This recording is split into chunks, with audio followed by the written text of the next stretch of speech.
Thank you. We have an all-star list, so I will go quickly. But first, just to say, today is the kickoff day of the second Invest in America tour. And this, along with the president's announcement of the BEAD program, are our two signature announcements for the restart of the Invest in America tour.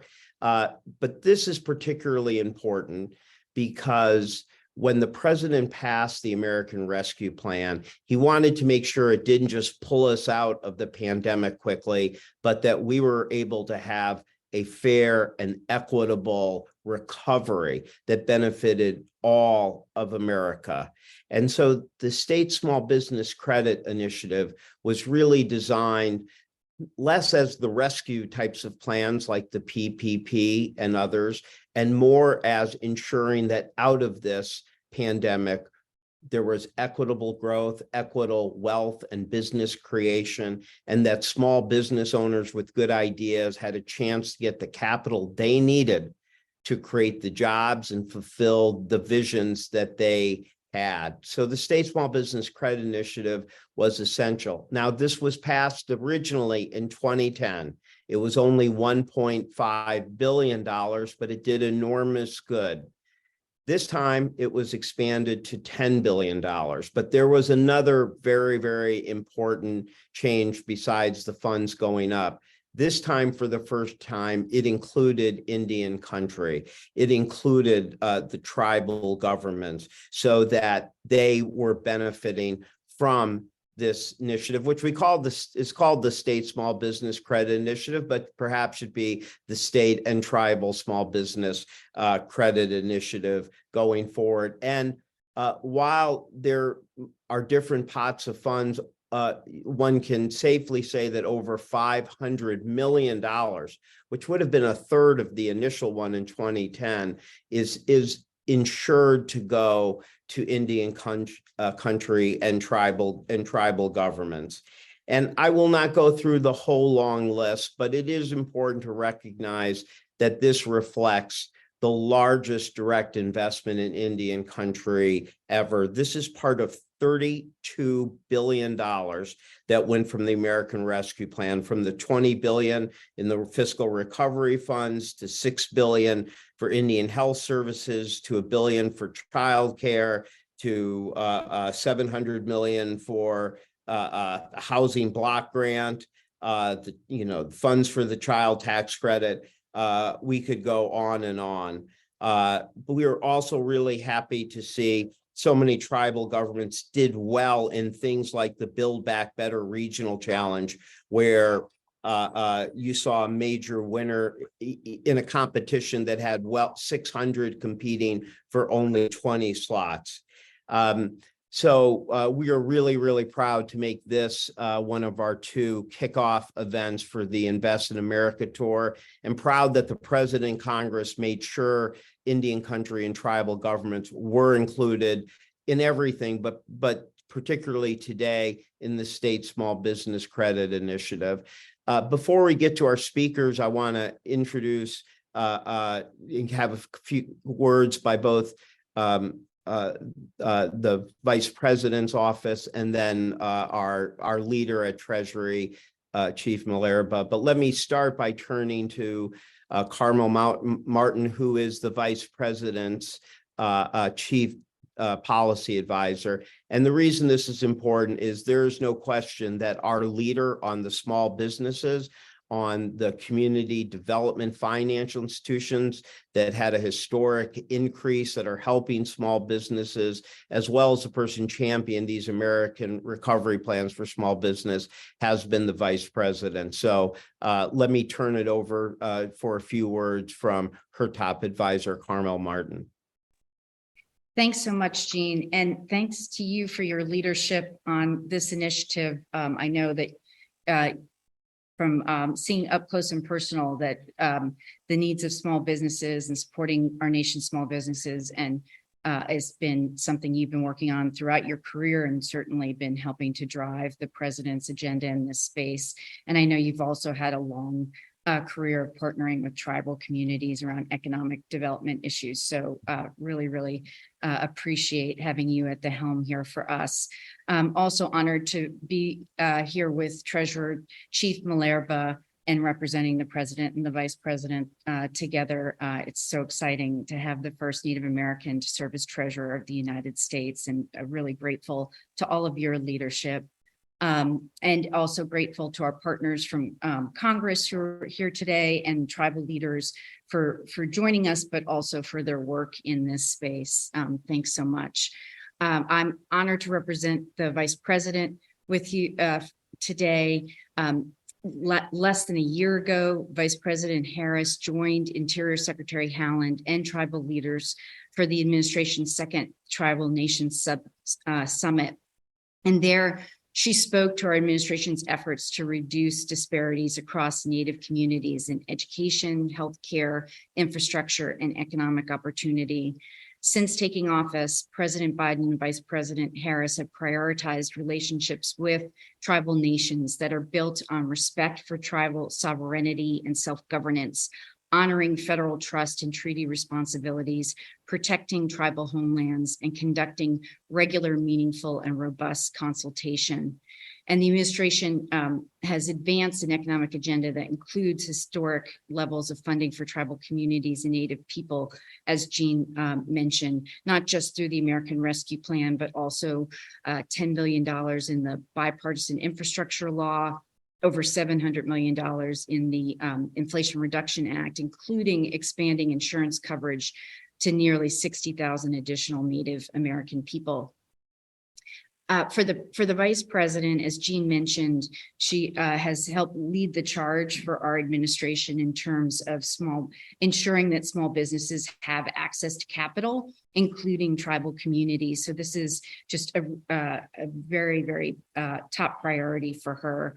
She sees small businesses as the backbone of our nation's economy and knows that to succeed in the modern American economy, businesses and households require steady and reliable access to capital and financial services. Unfortunately, many tribal communities and Native people have long been cut off from these services. So that's why, as Senator, the Vice President helped to secure $12 billion in funding for the community development financial institutions and minority depository institutions, which has led to the largest infusion of federal capital to Native serving CDFIs in history. And now, as Vice President, she's working with the president and Gena and other colleagues to make sure that the funding makes its way from various federal community investment programs into the bloodstream of local economies around the country. For example, through the Emergency Capital Investment Program, our administration has provided hundreds of millions of dollars to Native-owned and Native majority stakeholder depository institutions. The Treasury Department estimates that these investments could increase lending across Native communities by up to $7 billion over the next decade. And through the CDFI Rapid Response Program, we've provided tens of millions of dollars to Native communities for immediate assistance responding to the impacts of the COVID-19 pandemic. And finally, through the CDFI Equitable Recovery Program, we've invested tens of millions into dozens of Native CDFIs, helping low and moderate income Native communities to invest in long-term prosperity. So I'm thrilled to be representing the Vice President here today to build on these efforts and join Gena and our treasurer to announce the first ever SSBCI awards for tribal governments, totaling $73 million. This money will support 39 tribal governments in 13 states across the country. These investments will expand access to capital for tribal communities that will allow them to grow their businesses, create jobs, and strengthen our economy. They demonstrate that the Biden-Harris administration has been and will remain committed to addressing economic disparities in tribal communities across the nation. And while today's awards represent an important and sizable portion of the more than $500 million that Gena mentioned in SSBCI funding that will be going to tribal governments, I think I speak for Gena and Chief Malerba when I say I look forward to the administration announcing more of these awards for tribal governments in the near future. So again, thank you all for joining us, and I'll turn it back over to Gena.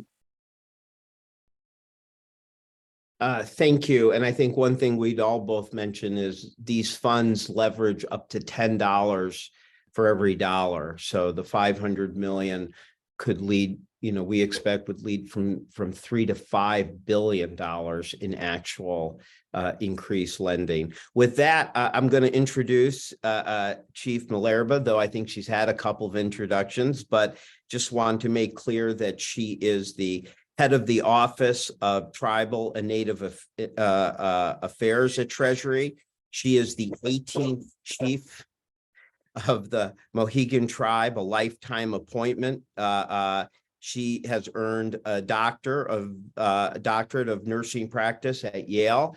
But of course, I'm an economic advisor, so I have to highlight that she is the treasurer, meaning she is one of two women, first time ever, whose name is on the dollar. So when you're done with this, pull out a Janet Yellen dollar bill and look at the treasurer name under there and know that you were just hearing from the woman on the money. So with that, woman on the money, the floor is yours. Well, thank you, Gene, and thank you, Carmen, for your comments. And I would just like to thank all of our colleagues today. So thank you all so much for being here. Natiwi Sungsquamatime, let's hash what you Mohikanawak. My name is Chief Nettie Hartz, Lynn Malerba from Mohegan, and I am honored to serve as the treasurer of our United States. Before I begin my remarks, I want to underscore this historic moment that we're in. Today, we've gathered leaders from the Biden-Harris administration, from Congress, and from tribal governments to announce funding, which is part of the largest direct federal investment in Indian country in history. When President Biden signed the American Rescue Plan into law, he launched a historic commitment to support underserved communities and foster a strong economic recovery. This commitment was a promise made and kept to Indian country. Generations of underinvestment in Indian country have created significant barriers to accessing key wealth building opportunities, including access to capital and other business development opportunities. Native Americans experience a poverty rate twice the national average. These disparities were only made worse by the COVID-19 pandemic. Outside research found that during the pandemic, people living in majority Native communities faced persistently high rates and levels of delinquent debt. Nearly half had subprime credit, and some turned to high-cost predatory lenders to meet their financial needs. Further, when the U.S. economy largely shut down at the start of the global health crisis, resulting in the loss of millions of jobs, unemployment among Native Americans surged, reaching nearly 20% in April 2020, according to the Bureau of Labor Statistics, more than twice the national rate. The SSBCI funding announced today has the potential to serve as a lifeline for tribal communities. Today's plan approvals will enable tribal government, Native-owned, and other businesses within a tribe's jurisdiction to support and sustain a small business ecosystem that creates economic opportunities not only for tribal citizens, but also their surrounding local and regional communities. These funding decisions were not made in a vacuum. The Treasury Department's Office of Tribal and Native Affairs, which I'm proud to say is the first of its kind here at the department, has hosted over 45 formal consultations and over 300 information and training sessions with tribes to date to discuss and receive feedback on policies and programs, including this one, SSBCI. This historic level of engagement has delivered real results. For example, we worked with 25 tribal governments in California, Oregon, Washington, Idaho, and Arizona, helping them apply jointly through the Affiliated Tribes of Northwest Indians Economic Development Corporation. Supporting tribal governments as they form consortia in order to more effectively operate new credit initiatives at scale was a key outcome of these tribal consultations, helping to maximize this funding, especially for smaller and more rural tribes. Today's announcement is just one example of how the Treasury Department has significantly increased its engagement with tribes and worked across the Biden-Harris administration in a whole of government approach to augment the impact of investments in Indian country. Under this administration, Secretary Yellen became the first Treasury Secretary ever to visit tribal lands when she visited the Rosebud Sioux tribe in North Dakota. Deputy Secretary Adiyamo has also visited Indian country, He met with the Agua Caliente and the Torres Martinez tribes in California earlier this year. During Secretary Yellen's trip, my appointment to become the first Native American Treasurer of the United States was announced.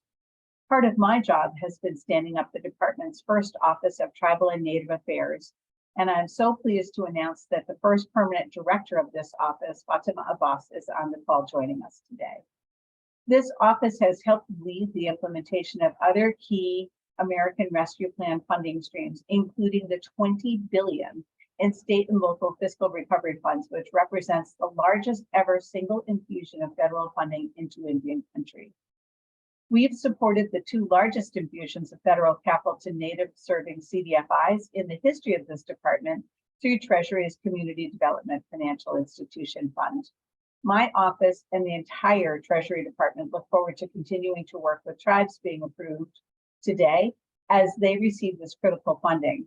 We're excited to see the impacts of this program in communities across the nations in months and years to come, and look forward to the further approval of these funds as we work with other tribes. And so thank you, Kakkak.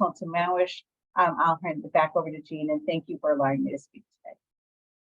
Well, thank you so much for your leadership. You have been remarkable in particular on many things, but this program particularly, and thank Fatima as well for her leadership, and glad that she is on the phone to help take questions when we're done. But let me introduce now Senator Tammy Baldwin.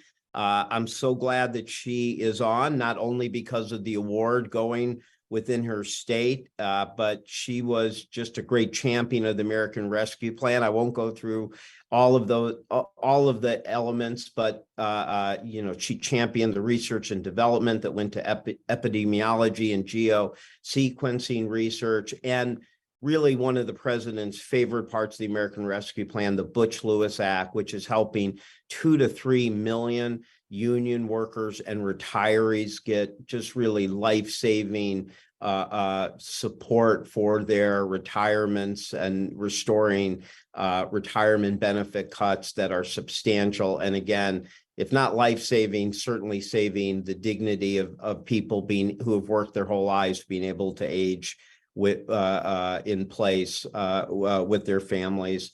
But in particular, she has really been a great champion for small business and equitable access to capital. And even if there hadn't been a Minnesota announcement, we would have wanted her as part of this, because she played a lead role in this dramatic expansion. Again, not just from $1.5 billion to $10 billion for the state small business credit initiative, but was a total champion for ensuring that this time it would be the money would flow to tribal governments and to Indian country. So with that, let me turn it to you, Senator. Thank you so much, Gene, and thank you for recounting some of the major accomplishments of the American Rescue Plan. I know that 22,000 of those retirees who faced drastic pension cuts reside in Wisconsin, and are so relieved to know that they've been made whole by our strong advocacy and the administration's support of that work. In the United States and in our tribal nations, small businesses are the lifeblood of our communities and of our economy. So small businesses, of course, create and support jobs, but they also bring people together and create a sense of community.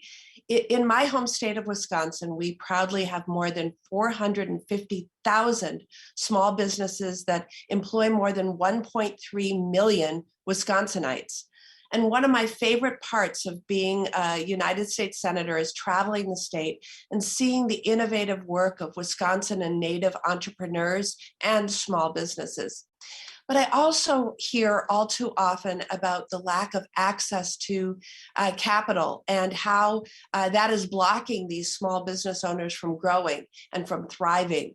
And for those entrepreneurs following their passions and creating a business of their own, the lack of resources can stop them in their tracks. So unfortunately, this is particularly true when it comes to our minority-owned businesses and entrepreneurs who face additional obstacles to accessing capital, contracts, and markets. And that's why I was so proud to vote for the American Rescue Plan to invest in our businesses, to support our entrepreneurs, and to spur job growth. This helped us bounce back from the pandemic and is now helping us forge into the future to grow our economy. And today's news builds on that. I am so excited that one of the first announced tribal recipients of the State Small Business Credit Initiative is the Menominee Nation. These resources will help establish the Menominee Indian Tribe of Wisconsin Business Loan Program, a program that will be run by the tribe for tribal business owners and boosting the tribal economy. The Menominee Nation is a critical part of the Wisconsin story. The Menominee people helped Wisconsin become a state and have continued to play an essential role in our community and our economy. And that is why I could think of no better recipient for this grant to help lead our state right into the future. Now, this particular program will boost existing tribal businesses' access to capital and allow them to reach more customers, and also help tribal entrepreneurs access the funds they need to get their businesses off the ground. But we know investments like this do not stop at tribal lines or state lines. They are investments in an entire region's economy. They help grow our economy, expand our middle class, and help ensure families can go to bed knowing that they have the economic security that they need. I am excited to see these resources make it to the Menominee Nation and Wisconsin's main streets. So thank you for having me today to celebrate this great news for the Menominee Nation and Wisconsin. And Poso meet to Chairwoman Gena Kakkak. I look forward to your words later.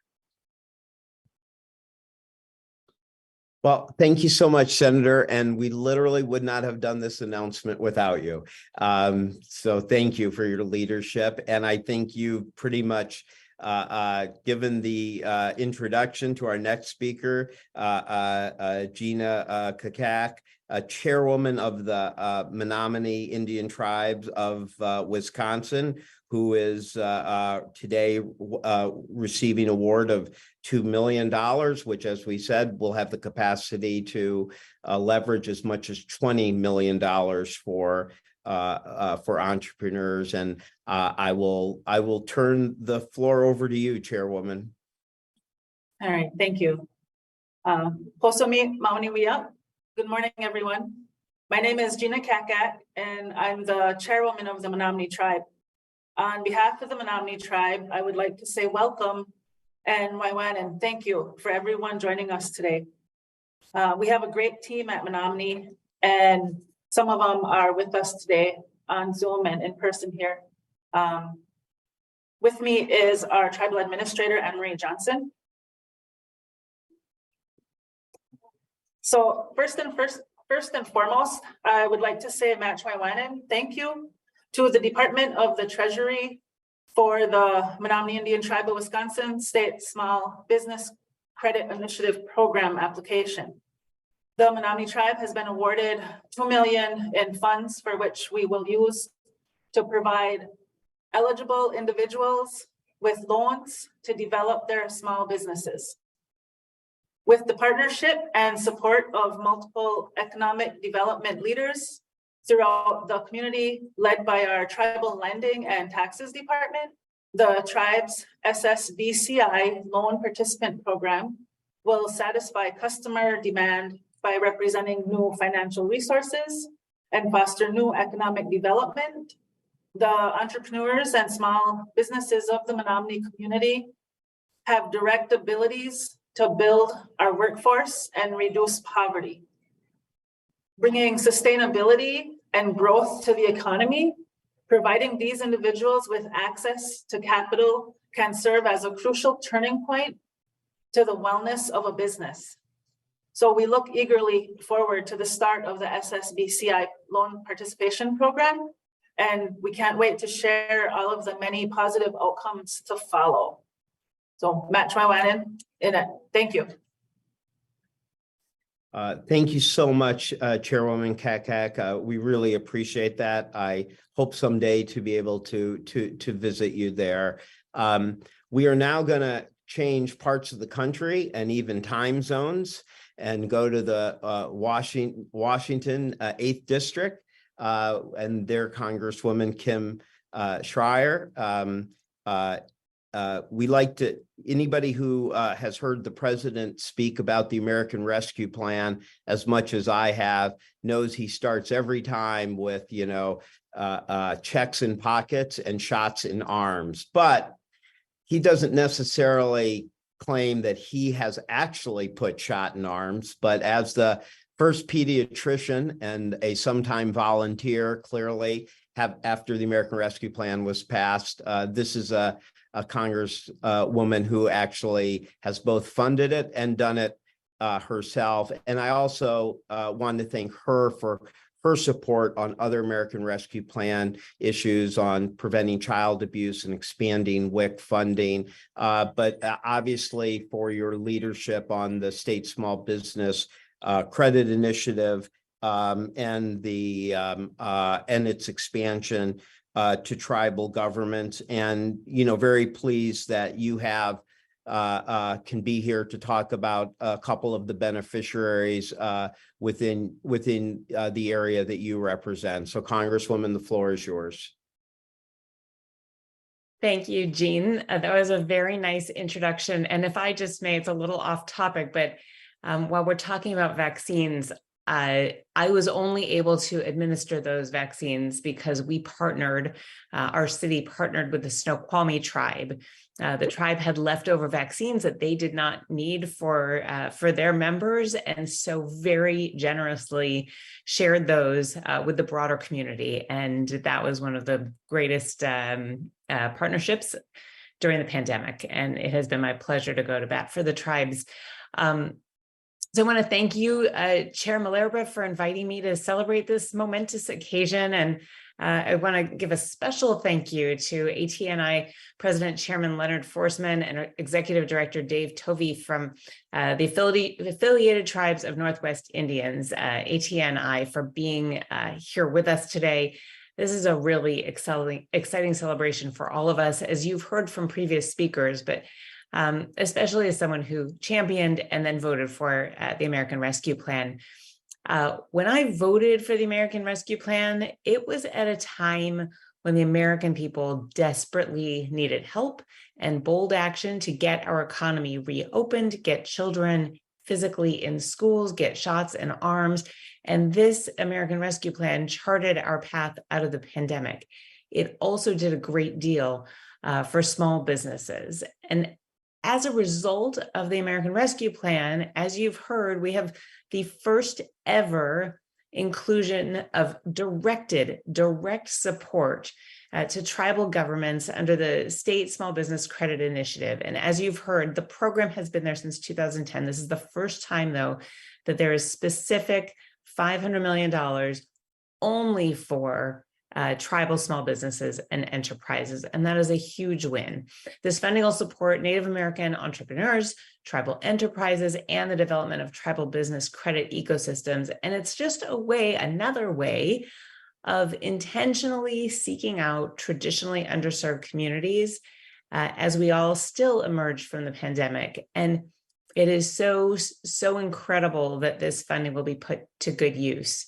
This will not only benefit tribal communities and Native entrepreneurs, but it'll also create critical jobs and economic opportunities for workers and businesses in places all across the country. But from my perspective, here in the 8th District in Washington State. So I'm so proud to have been a part of this, and I cannot wait to learn how ATNI in Washington State will benefit. And you are about to hear from some of our leaders. Thank you.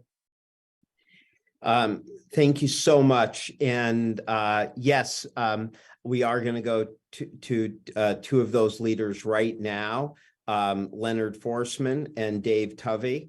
Leonard Forsman is the president of ATNI. Now, I should, in addition to spelling out the acronym, I want to say one of the other innovations in the state small business credit initiative expansion was allowing tribal governments to apply in consortium. So we're very happy that today we're also announcing the first consortium of 25 tribal governments who apply jointly through the Affiliated Tribes of Northwest Indians Economic Development Corporation. So if you hear ATNI-EDC, it is the Affiliated Tribes of Northwest Indian Economic Development Corporation. And again, that was 25 tribal governments that applied for and are receiving $22 million. And so our next two speakers are here as leaders of that joint effort. So first we'll hear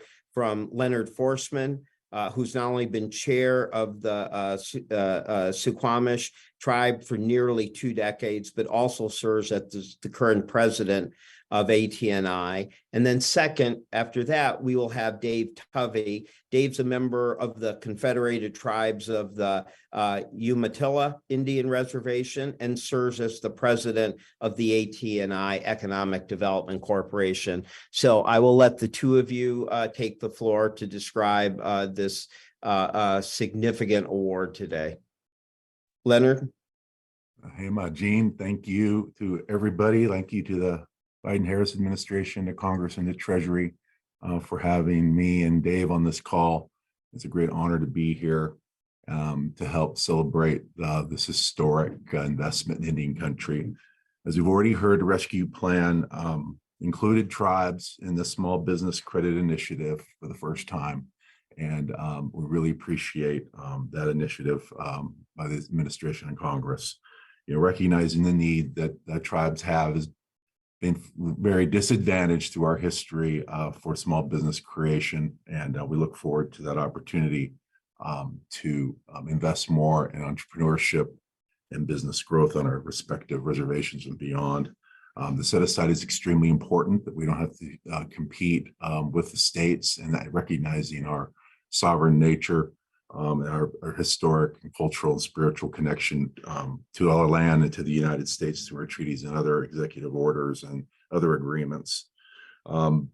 We know that as the president of Affiliated Tribes of Northwest Indians and chairman of the Suquamish tribe, the home of Chief Seattle, who was in fact a diplomat and entrepreneur in his own right, that was with the fur company from the British government, Hudson's Bay Company, but similar spirit. We know the ATNI EDC, quite a long acronym. Thanks for announcing its meaning. That is well equipped to handle this for a lot of the smaller tribes that we have here in the Pacific Northwest, especially around here in the Salish Sea. And we look forward to some of the opportunities. And here in Suquamish, it's very early in our development. We have some tribal businesses that are pretty fairly successful, but we want to empower our individual artists, fishermen, and others to grow their businesses that do exist today, but also introduce them to other opportunities through our partnerships with Kitsap County. We have a lot of defense contractors here and hope to grow that opportunity potentially, and also give them an opportunity in our downtown sector. So with that, I just thank you for this opportunity to rebuild our traditional economy here on a reservation and our neighbors as well. And I'll turn it over to Dave to get into more details. Ahoy, Chad.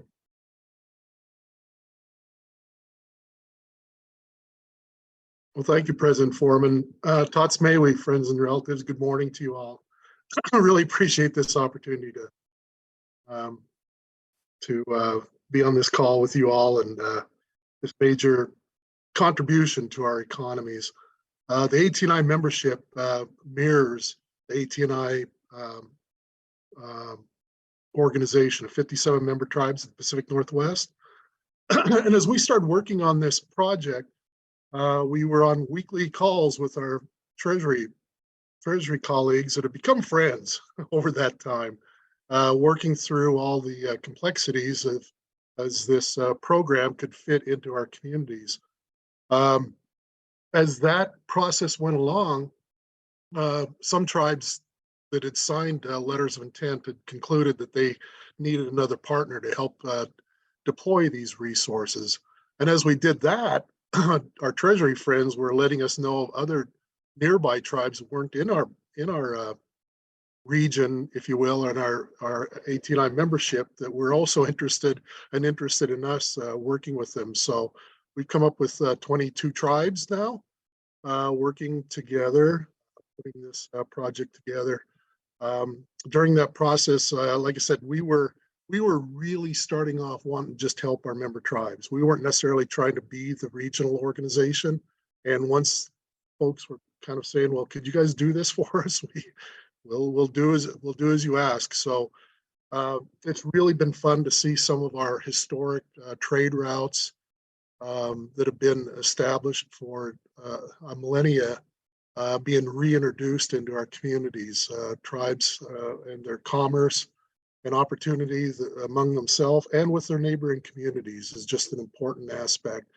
I think our Northwest tribes are very, very businesslike and very friendly to our states and our local communities, most of which is in rural communities, as you well know.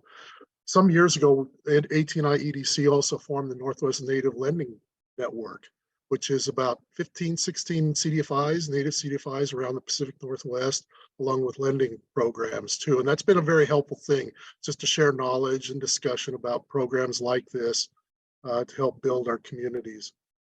For our joint allocation, we're doing participation lending along with a loan guarantee program. So that's going to be very helpful as we work with other local banks and so forth.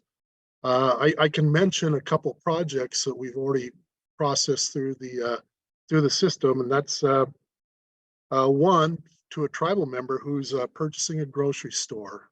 As you know, there's kind of a food desert sometimes in our communities, being far away from other service providers and areas. But the other one is a tribal enterprise that's going to be building out an energy project. So, I mean, both those are pretty important aspects that you see of an injection of resources to our community. On here, you'll see Stacy McQuaid-Eager. She's our executive director, and she's assembled quite a team that's ready to deploy these resources. And it's been nice that we've been able to take time to travel out to all of our participating tribes and meet with them and be in a tight relationship with them. Now, my Treasury folks, my other role is Executive Director for Nikiawe Community Financial Services with a CDFI with the Confederated Tribes of the Umatilla Indian Reservation here in Pendleton, Oregon. And our Board of Trustees gave us the opportunity to be the implementing entity for this SSBCI. So Treasury also just recently gave us an award of $869,823. We've already got our first tranche, and we're getting ready for our lending too. So I'm just grateful on two levels of both the AT&I EDC and our local NCFS to be being here and being grateful for all your hard work and support for Indian country. Thanks. Well, thank you. Thank you so much. And now we will go to our last award that we're highlighting today, which is taking us now to the 2nd District of California. And very, very happy that Congressman Jared Huffman is with us today. In addition to his leadership on the American Rescue Plan at SSBCI, he has done so much in this area, including one of the largest river restoration projects in American history in the Klamath River. He has sponsored the Uric Lands Act in Congress. And so I know that today is a good day for him to be able to discuss some of the new funding going for the state small business credit initiative to those tribes that he has already done so much more. So, Congressman, the floor is yours. Thank you, Gene. And it is a great day indeed. I want to thank you and the Biden administration for your historic investments in Indian country, including this state and tribal small business credit initiative that is bringing us good news here today. I represent the most federally recognized Indian tribes in the lower 48, and it is a great honor and privilege to work closely with tribes like the Yurok tribe, California's largest tribe. And I'm so pleased to see them receive a significant grant from the program today. You mentioned, Gene, that we learned a lot from the COVID pandemic. It opened our eyes to injustices and inequities and really called on us to step up for Indian country in particular. And that's what we've done with so many things in the last Congress, but especially with the American Rescue Plan. So at this point, you've all heard about how impactful this program is for small businesses, entrepreneurs that have been struggling to get by. I won't belabor those points, but I do want to emphasize the magnitude of this for the Yurok tribe. This is a very remote part of Northern California with high poverty rates, sometimes lacking access to basic services, and certainly lacking access to financial services. And through my time in Congress, I've worked closely with the Yurok community. I know their needs. I also know about their incredible contributions to our entire region. They are an integral part of the fabric of my district, and I'm really glad that I could help the members of this tribe get this leg up that they deserve. So with that, Gene, again, thanks to you and the administration, and I'm really honored to pass it off to Yurok Tribal Council member Toby Van Landingham. Well, thank you. Thank you so much. And Toby, I will let you, as we're near the end, I will let you take the floor without further introduction. Yeah, absolutely. Thank you, Gene. Thank you, Congressman Huffman. That's one of the great things about being the last one. Everything's already been said, so this should be quick and easy. No, thank you. This is like Congressman Huffman said, this is a huge bolster to Yurok and our surrounding communities. But yes, first off, Toby Van Landingham. I'm a second-term council member for the Yurok tribe and a former president of the Yurok Alliance CDFI. Yeah, there's always been times where, especially during COVID, people wanted to work for themselves and be self-supportive and not have to rely on a job that was there or not there. And it's hard to be able to help people when you don't have access to the type of capital that is needed. And, you know, the past 5.5 years as tribal council for Yurok, we've really tried to bolster independence and self-sovereignty for our membership, build our economy here on the reservation to have that circular economy where we can keep that money on the reservation and build services and infrastructure for our people.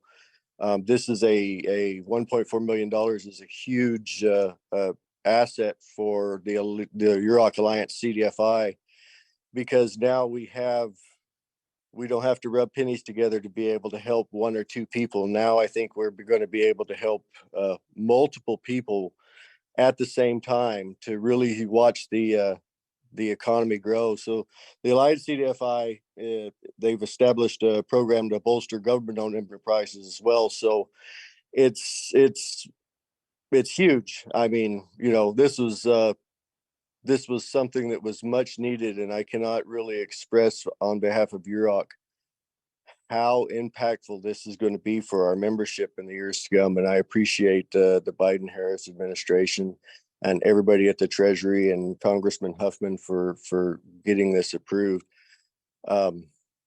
Yeah, it's just an amazing thing. Thank you.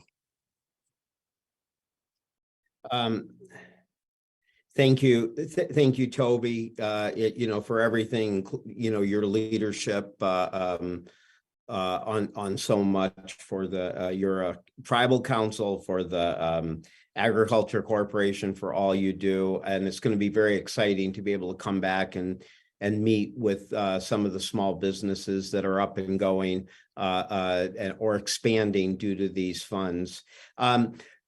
If there is interesting questions, we'll now go to that part. I'll turn it back to Harris. I will say that we will also have on the call with us Ron Kelly, who works with Jeff Stout at the State Small Business Credit Initiative leadership. and Fatima Abbas. And again, I really cannot thank Chief Malerba and Fatima enough. They have brought a level of expertise and devotion and dedication every day that has just made this this whole commitment so much more successful because of them. So thank you.